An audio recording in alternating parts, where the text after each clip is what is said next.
All disease begins in the gut. That is a quote from Hippocrates, the father of modern medicine, that he once stated 2,500 years ago. However, this still holds true today. You see, within our gut is a protective barrier made of tightly packed cells known as epithelial cells.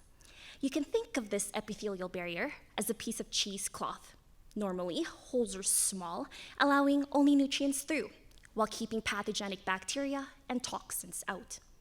Located beneath this epithelial barrier are star-shaped cells, known as enteric glial cells, the main cell type found within our enteric nervous system.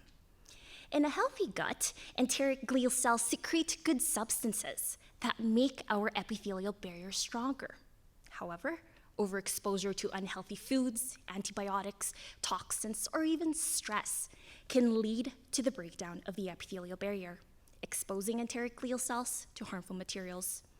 In response, enteric glial cells switch their behavior and become reactive, producing bad substances that further damage the epithelial barrier, allowing toxins to enter our bloodstream.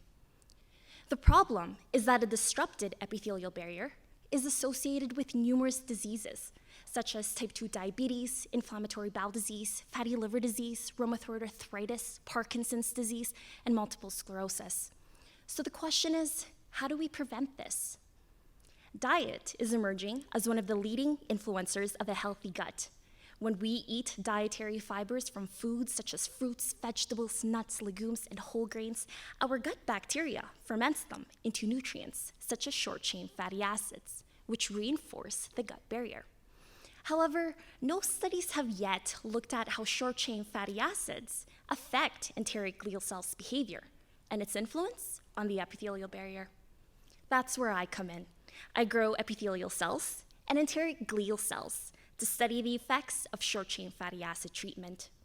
I first expose the cells to toxins to stimulate a disrupted epithelial barrier.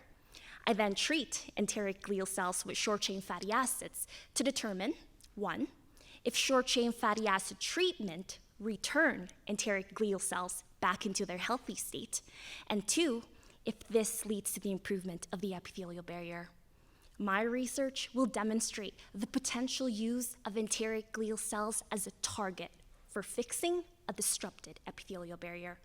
And perhaps one day we can finally say that all diseases can be prevented within the gut. Thank you.